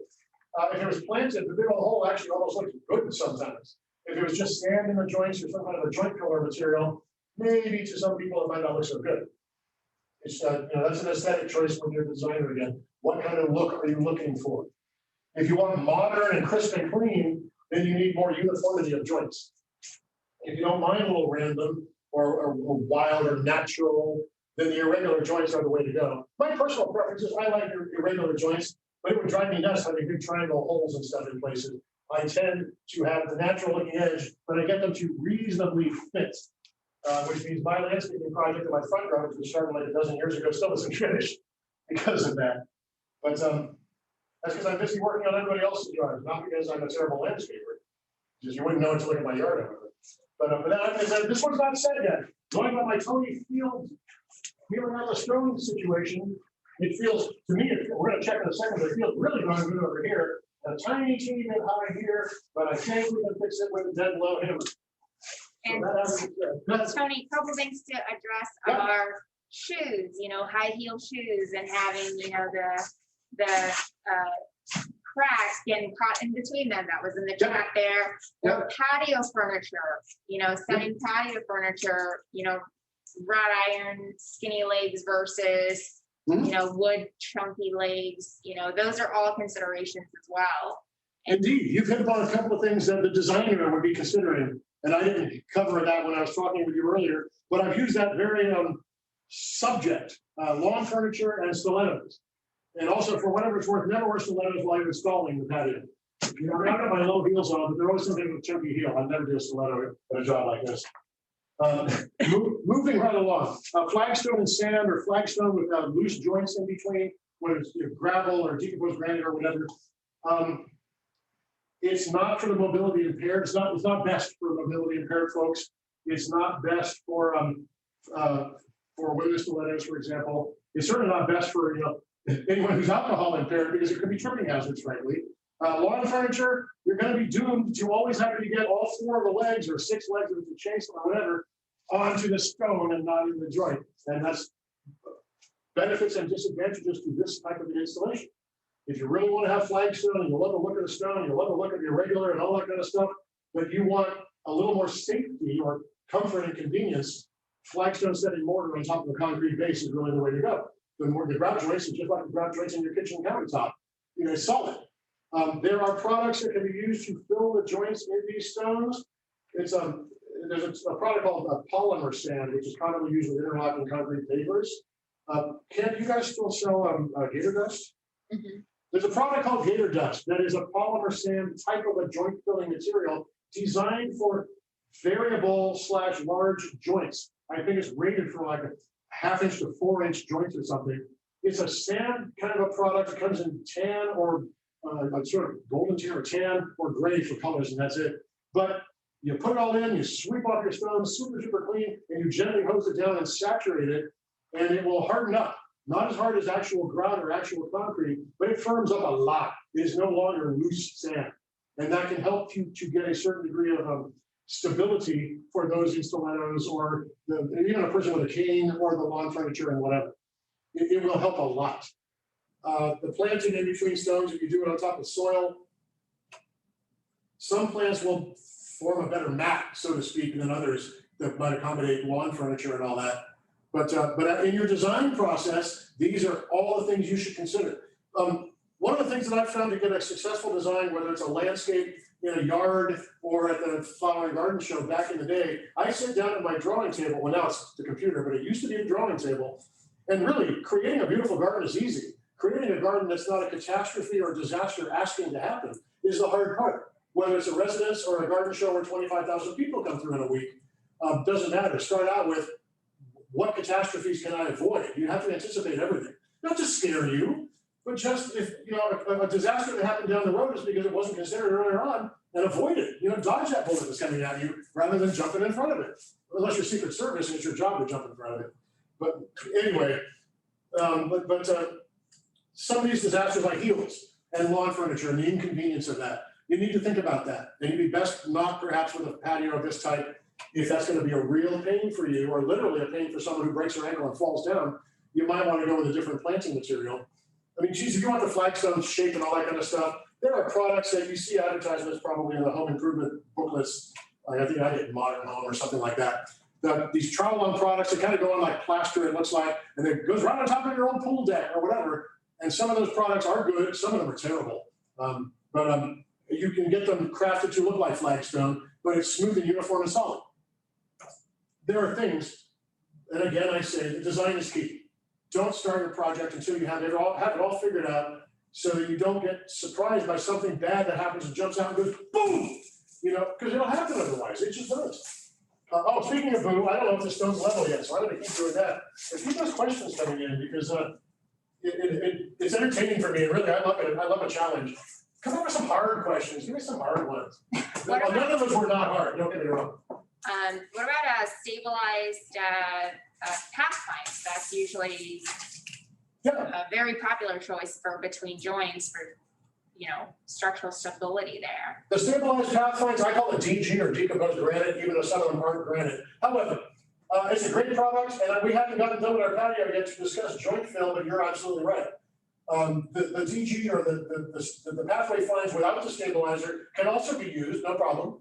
And as you may know, then that kind of a product, the pathway fines, when it's properly installed, it settles down and becomes quite firm. Not solid like mortar or grout or concrete would be, but pretty darn firm. I've done workshops here before on decomposed granite pathways and patios, including the stabilizer products, and holy moly, it gets really firm when it's properly done. You could use that. You can also use untreated, and it also would be pretty firm, but with the treatment in it, it's almost like, sort of like feeling like it's firm as concrete, but with a gritty kind of surface to it. But that will provide a whole lot more stability than a loose product like sand or gravel or God knows what, as far as tripping hazards and furniture and things. So that's definitely going in the right direction. The cost is minimally more than what the raw product without the treatment in it would be. And the installation method is the same. So yeah, I would totally do that if you're interested in that kind of material as your joint fill. Back to the aesthetic of it, because the DG comes in different colors as well, so you have some more options. Like this one, for example, I would use the gold DG probably. Sometimes you can get a tan or a brown, not always. And there's a blue product, but blue with this would be horrible. I would not recommend doing it. Now that having been said, this is important. Hopefully I answered that question adequately. Look, you can hear it. There's a little wiggle on it. This corner is too high according to the board. So when in doubt, get a bigger hammer. And we haven't hammered this one down yet. I've already checked over in here with my hand, and I'm telling you right now, this is technically just a paper thickness higher than it needs to be. This is perfect. This is a little too high. So guess what we're going to do? And you won't hear me talking right now because we've learned that doesn't always work so well.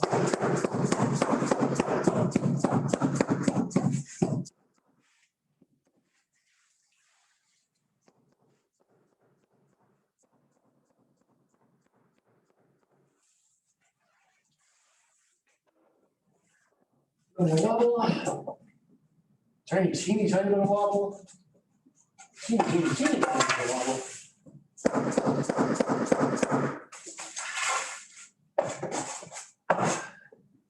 And Tony, while you're doing that, could you talk, can people use maybe mortar in between? Okay, wait, good. Here's my opinion about mortar in between. I would say no. The reason being, we've installed this on a flexible base. Even though you packed it all down and the base rock is happy, the sand is now compacted under here, and all is right with the world, it still can move. Potential settling, potential heaving, especially over time, if there were tree roots or whatever, who knows 15 years from now what's going to happen to it. But the problem is also expansion and contraction. This stone is not glued to the surface underneath it, and the mortar is not glued, but nonetheless, it's cohesive in one unit, a mortared in stone application. This is just sitting on top of sand. Gravity and friction are the only thing holding it. It can technically move. On a warm day, it expands. On a cool day, it contracts. Moisture can cause things. The bottom line is, eventually those grout joints, I would suspect, would start to fail. And now you've got to scrape it all out or grind it all out and start all over again. I wouldn't do it. If you want solid grout joints, I would recommend mortaring the stones in on top of concrete. That's a different workshop. You can use the Gator Dust, like I suggested earlier, or the pathway fines with stabilizer will make it remarkably solid, but not as solid as concrete or mortar would be. But still very, very solid if you're talking about a safety aspect. But that's what I gotta say about that. Not right or wrong, but just know you'll be unhappy with the joints over time if you were to put it like this and then ground in with conventional mortar or ground, you'd not be happy. So that's why I don't do it, because I like my clients to be happy. You know, all of you are making an investment in your future or your garden's future. And the way I view this as an investment, I want my clients to get a return on their investment, but not just till the check to me clears. I'd like it to be 10, 15 years, or, their next of kin are gonna have a nice garden as well. And it starts with the prep underneath, like the paint job on your house, same thing. It buys you time, it gives you endurance, and gets you a better return on your investment.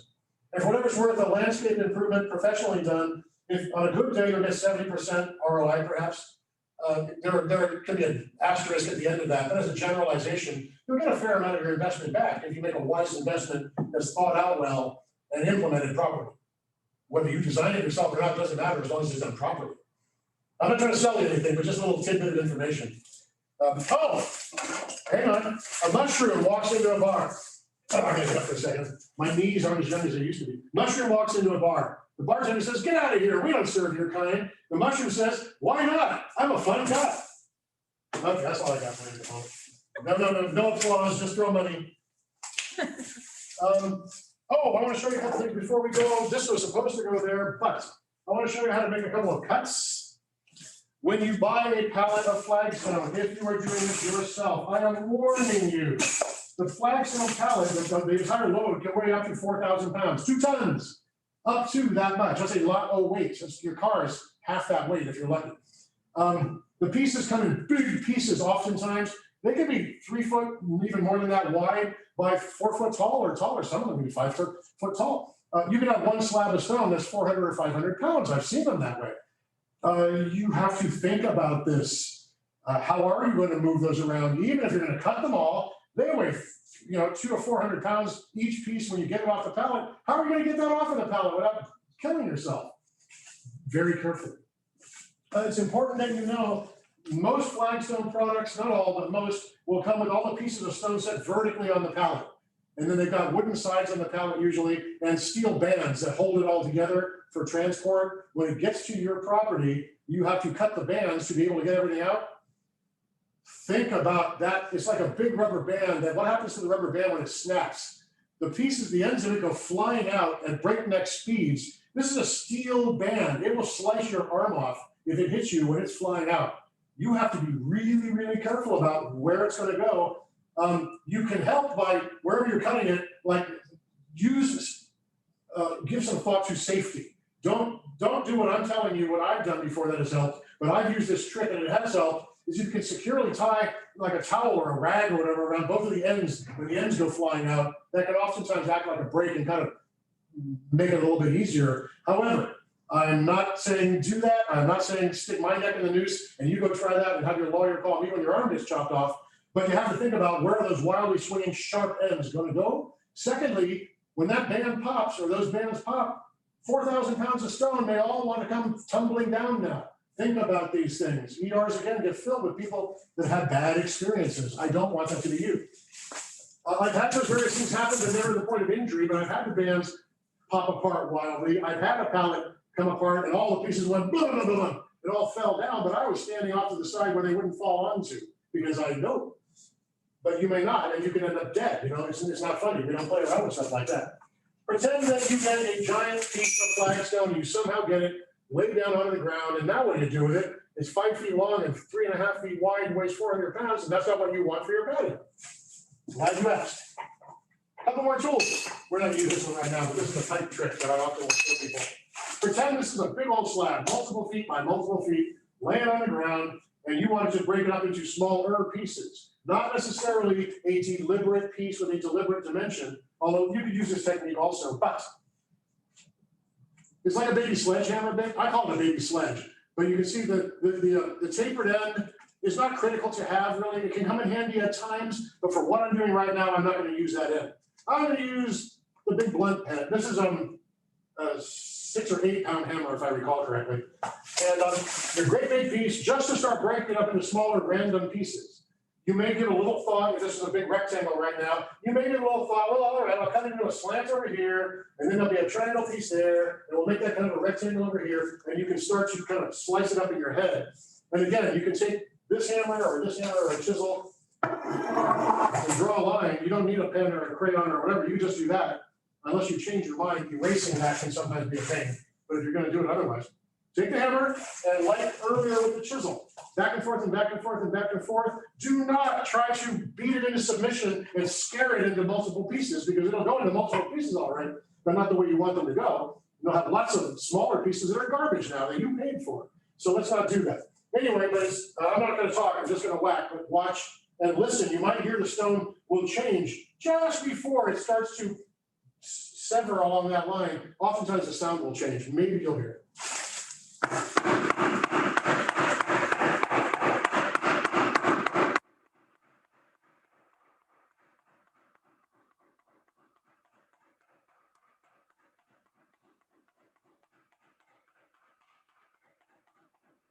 And sometimes breakage happens. Actually, I could feel it wobbling, and that was up in the air, so that doesn't surprise me. Again, if you can put it on ground or base rock or sand or whatever instead of concrete, it's a whole lot better.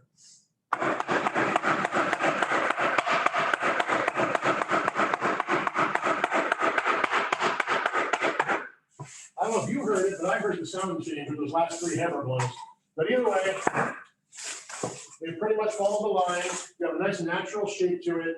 If you needed to, well, look, tell me that was supposed to be a straight line, there's that bump on there. You can oftentimes take the hammer and just clean it up. You can also take the chisel sometimes. And if you're chiseling off like a little portion, corners are really a pain. But sometimes if you do that, it's not tap, tap, tap, it's more like one whack to get it to go off. But you get the general idea.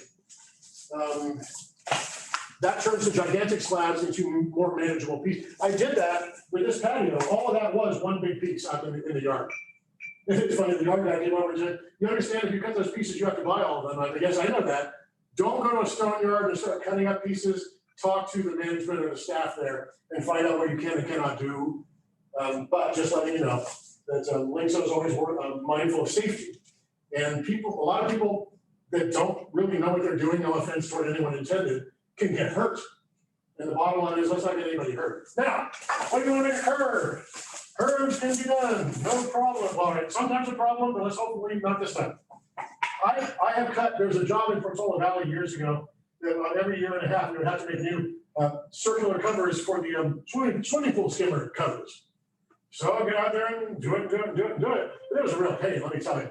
I'm just gonna make a curve, and I'll show you that just because you're chiseling is a piece of rock and it's not soft and all that kind of stuff, I'm gonna see if I can make a curve for you.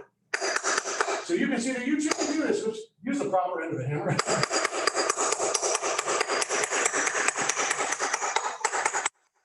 Now, this pointy part here, that's gonna be a challenge getting that to not break off. We shall see. I'm feeling lucky.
That wasn't bland.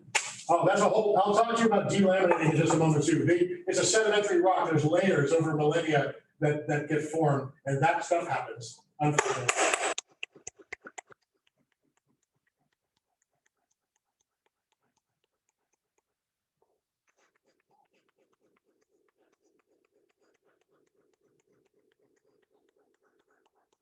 Usually, gripping the handle of the hammer with a dry glove sometimes is better to actually get a better grip. Anyway, this was taking a lot longer than I thought it was. But you can't speed the process.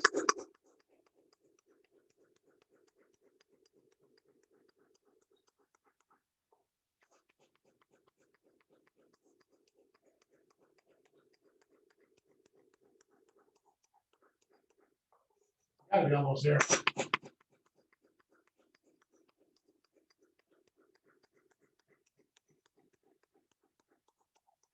Wow.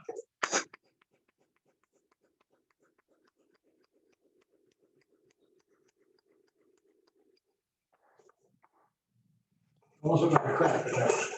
Okay.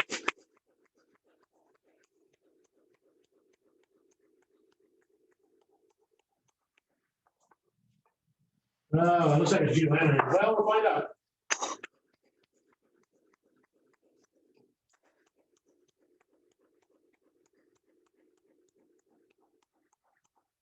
Wow, that was the principal thing.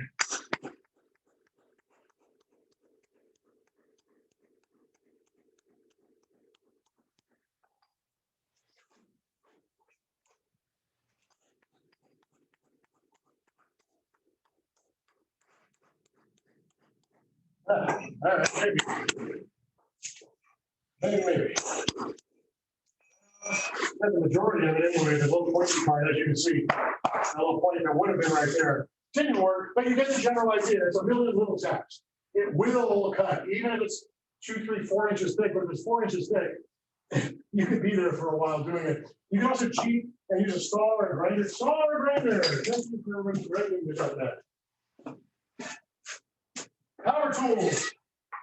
Sometimes. A little 4-inch grinder with a diamond blade can come in very, very handy. A larger 7 1/4 inches, a worm drive saw. It's like a regular circular saw, but more heavy duty with a 7-inch diamond blade on it. Will make short order of all these types of things. Can come in very handy to have one. However, if you make a saw cut in the top of a piece of Arizona, the top edge is going to be crisp and clean and perfect, not natural and chisel cut looking. And the side of the stone will look perfectly cut like it was with a saw, and it'll be shiny almost. It will not have that rough chisel type texture to it. Should you decide to cut that way, you can go along with the hammer and rough up a whole bunch of it all along the cut. And from the top, it will look like it was cut with a chisel, but it'll be pretty darn uniform. The side will still be all shiny looking, but in theory, that's going to have a joint filler material or something not showing the side so much. Just a little trick. Or if it's a thick stone, if you can accurately get your measurements on the top of the stone and on the underside of the stone, flip the stone over, saw halfway through it with one of these power devices, and oftentimes you can then, especially on a straight piece, or straight cut I should say, the pipe trick. And I'm not going to saw cut any stones. I don't know if this is going to work with these little pieces or not, but let's see what we can do. Get a steel pipe, not plastic, PVC, blah, blah, blah. But I would get a larger diameter pipe if you had access to one. You could use a 4x4 or something like that, but something round works better. I have sometimes cheated on a stone and been able to break it by snapping it. Two things. A, it may not break exactly where you want it to. And B, when you do this, look where my fingertips are and look how close they are to the floor. You can hurt yourself if you're not careful doing that, but it can also work. So that's a little trick that some people are unfamiliar with, and it does work. But the whole, you're going to destroy your knuckles if you slam them down in there with a big piece of heavy stone. So be careful. Back to the whole, safety is very important no matter what you do. And equally so, when I'm out there on a job, I've learned what mistakes not to make so I don't make them. But there are people out there that God bless them, and it's the first time and they don't know it. And so they went and do that unfortunate thing and then realize I shouldn't have done that. I don't want that to be you, bottom line. And what's the diameter of the pipe, Tony? It was the only one I could find in my pile of tools and stuff in my tool, I'll call it storage area. That one's a 1.75 inches. In a perfect world, really, I would use 2 inches to 3 inch, but not every person just happens to have a piece of, galvanized or steel pipe sitting around. But you can go to Home Depot and buy a pipe nipple that's 2 inch or probably even 3 inch. I just prefer the steel pipe over a 4x4 or whatever. If you're gonna use a 4x4 or something, probably the 4x4 is square shaped. And if you have the top of the stone trying to hit, there's one area that's like, I think a fulcrum maybe, that it can snap upon. It's hitting this flat surface that's 3.5 inches wide. If you take a 4x4 and put it in the ground so that it's like a diamond with the point sticking up, you could do that on a 4x4. The pipe trick works for me. And I don't have to carry around a piece of 4x4 that's eventually gonna get rounded off on the edges. This was just always the way that I want it. But that can help. And the cutting halfway through from the underside trick works a lot. Especially with thicker stones, like that circular, that curved cut. It would have taken me half as long with the chiseling if I had saw cut underneath halfway through it. So just a little trick of the trade that can save you some time. Joint fill material. For this one, we probably have enough time to do that, but that's not it. I'm just using sand. You can use pretty much anything you want, and it's not pretty. There's no science to it. And yes, this sand is very damp, but it's not going to harm anything you damp. Just clean out a pile that way. I would say, kicking around on your feet or use a shovel or pushing around a broom. I'm just using my hands because I'm on my knees anyway, so why not? There's no right or wrong. Now, regarding the joints, if you were to use sand will settle a lot or compact a lot. And a couple of ways you can address that. One would be, if you really wanted to, you could sweep it all off, get it so that it's, sand up to the top of the joint, sweep it all off, hose it down. I don't mean blast it with a hose, I mean moisten it, and the sand will settle down. I don't generally do that because I know I'm gonna have to put more sand, and now I have a soaking wet patio all over the place. And for me, it's just not my ideal way of doing it. I like to take my smart hammer, and where I can get into the joints, and the narrow joints, you use the narrower part of the hammer. But even if you just get in there and start tamping it down a bit, you're going a long way toward getting it compacted, which is essentially what you're doing, compacting. And if you do that in the bigger area, you can obviously use the hammer. I don't know if you can see clearly or not, but that goes down a lot. It takes more than you would think to get it all filled in. I do it by feel, but you get the general idea. And again, sweep. If you don't compact it, you just sweep it. I'll sweep it in a moment, you can see. It will look wonderful if you sweep it, but it's not all compacted down. So you come out, the next day or next time it rains or whatever, and the joints are all gonna look like they need sand in them again, because they do. So, yes? That was a question, Tony. How do you keep the sand from washing out of the cracks with rainfall? Yeah, I was hoping nobody would ask that question. You don't in general. However, if your patio is not sloped in such a way that when it rains, there's a river of water going across it. If there is, you're gonna have a pile of sand at the bottom of where the water goes and no sand in the joints. If it's just an ordinary, relatively flat situation, the sand will stay put, but raindrops could splatter the sand. You could end up looking a little like, light sandy stuff around the edges. That can happen. If you were to use a different product, it might work better. It was brought up the idea of using pathway fines with a stabilizer. Good idea.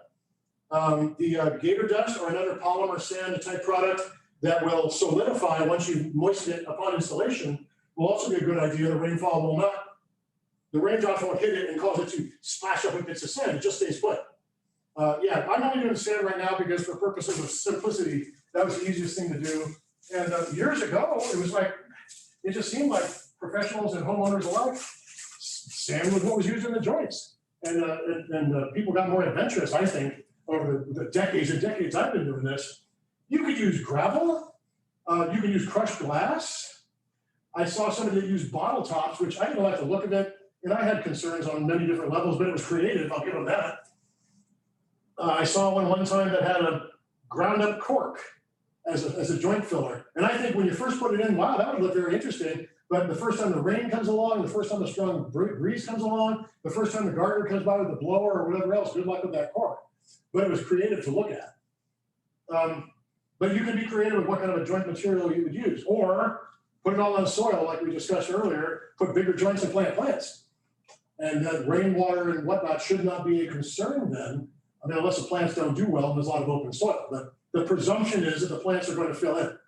And some plants are better than others. You can Google, plants as joint filler for stepping stones or whatever, and suggestions will come up. Some of it's regional, and certainly for those of you that are watching from other countries, I have no idea what grows where you are.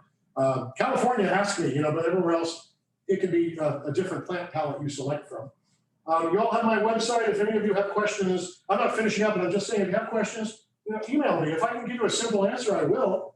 If it's going to be a long, complicated, involved project, then guess what? You may have to pay me. But if I've got a simple answer for a simple question, I'll be happy to help you out, of course. And I'm not going to put you on my send them spam every night list. I'm a 20th century kind of guy. I don't even know how to make that happen. I answer the phone, I just do things, and that's how I work. But I'm happy to help if I can. You don't have to hire me to get a simple answer. If you give me 35 questions, that's a whole other complicated story then. I would think another material other than the sand. If you have concerns about it blowing or washing away, sand isn't the best choice.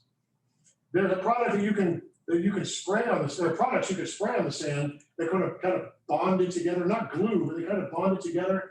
But the problem is that, generally speaking, your stone will not be happy having that product sprayed on it. And getting it only in the joints is almost impossible. It's not worth trying. But the pre-treated pathway fines, again, Lyngso here, they'll mix the binding agent into it.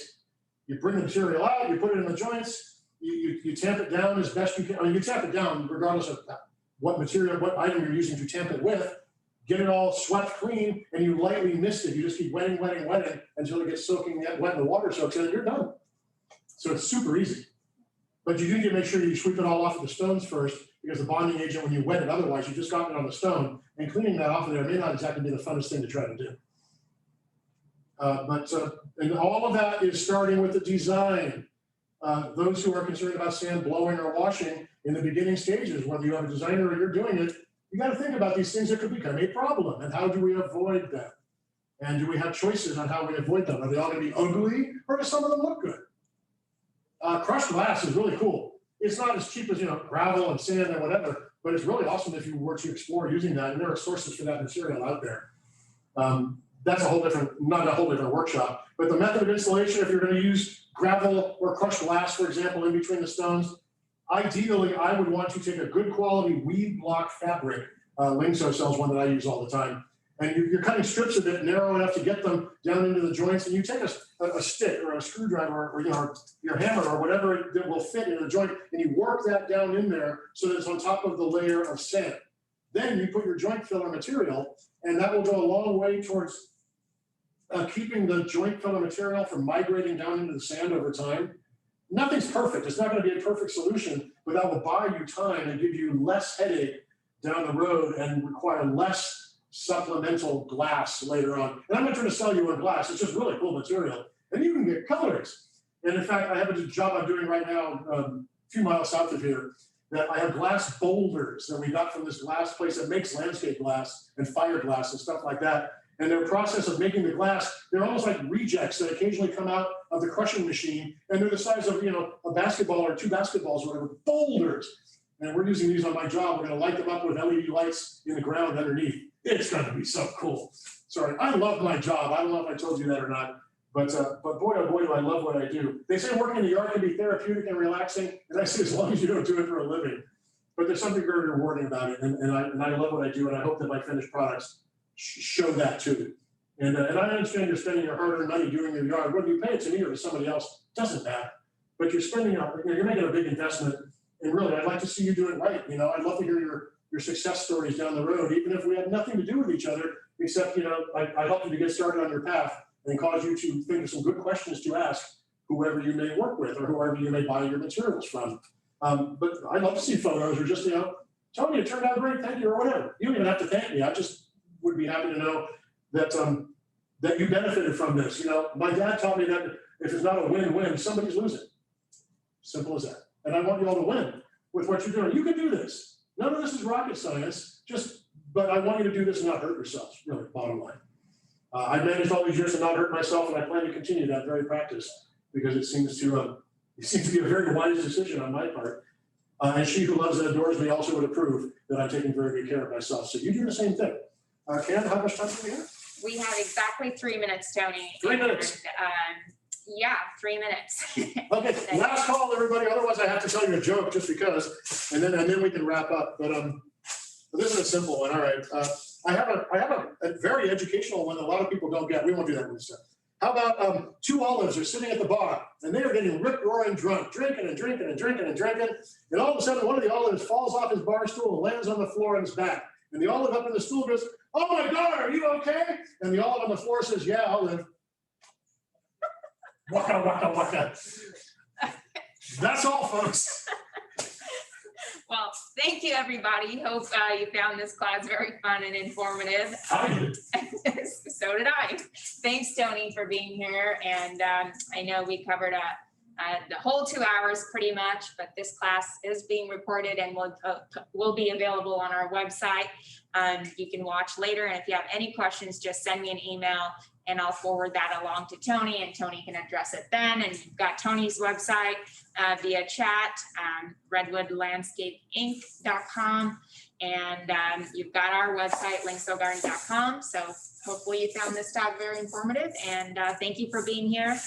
And we're officially signing off. Thank you, everybody. Stay safe. Okay.